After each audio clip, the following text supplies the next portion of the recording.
Hi, I'm Denise Thistlewaite, and thank you so much for joining me on this Working Wednesday. So, today we're going to talk about fostering relationships, nurturing relationships with new clients, and fostering relationships with existing clients is a really important part of your voiceover business. In fact, the nurturing of relationships with new clients actually begins before you get the job.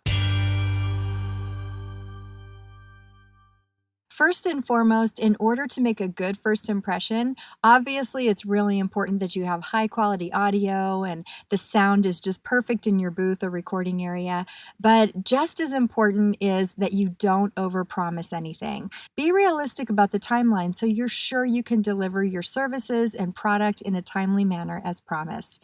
And then, if you can, deliver it early, and that'll make the client even that much happier with your work. Another important thing to foster relationship is to be reachable and responsive. So if the client gets back to you and they say, we need you to do a pickup, that you get back to them right away. Even if you're not able to do the pickup right away because you have some other deadlines you're working on or there's a personal issue you're dealing with, please make sure you respond to them and respond to their email as soon as you get it. And even can just get back to them and say, thank you for letting me know. I promise I'll get this right back to you, or I can get this back to you in the next 3 hours, then that's fine too. Just make sure that you are responsive and let them know that you did get the message. So now that you've finished the job and you've gotten paid, now what? Now you need to nurture that relationship. It's really important that you foster that business relationship and allow it to grow and flourish. And there are a few different ways that you can do this. First of all, as you begin to build your client base, it's really important that you're tracking who your clients are and their contact information. So there's a lot of different CRMs, which are customer relation management software systems, that give you tons of data points to be able to track a client. The business name, the client name, where you found the work, what the lead was, what the job was, what you were paid for the job, that you can fill all in and then run amazing, wonderful reports to see how you're doing at the end of the year or the end of the quarter.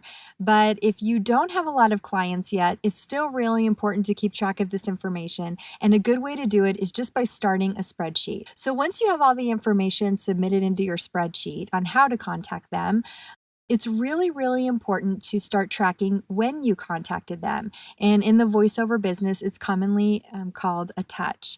And there are all different kinds of touches. And a touch just means keeping track of every time you make contact in one way or another with that client. Now, it's kind of a delicate balance. You don't want to leave it for months and months so that you're not top of mind anymore and they totally forget about you.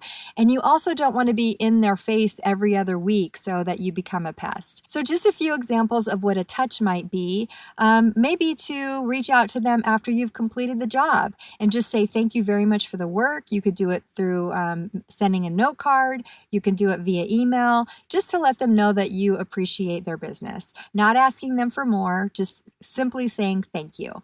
Another thing you can do is every 3 weeks or so, go onto their social media. Take a look around, see what they're posting. If you like something that they posted, or maybe engage in a dialogue and comment on something that they've posted so that you begin engagement with the individual that you've worked with or with that company. And again, you're top of mind. If they have any upcoming jobs, they may not have remembered you until that moment when you made that comment. And now you have another door open to get another job from them. It's very helpful sometimes to go onto their website and take a look at their new work, to see what they're looking for, to see what trends they're moving with in the voiceover that they're producing in their videos or content.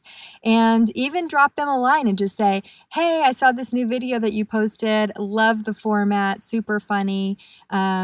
Just wanted to let you know. Again, not asking for work, just continuing that dialogue to build a relationship. That's when you can then ask them if they would mind if you sent them your quarterly newsletter, just to let them know what you've been up to, maybe include a few tracks that you've recently done of some new work so they can hear something besides just what's on your demo. And just to let them know, I'm here, don't forget about me, and I'm here if you need anything. Sometimes for larger clients, I also send them a gift, maybe around holiday time or just because, something very small, just to say I was thinking of you and I really appreciate your business. The most important way beyond all of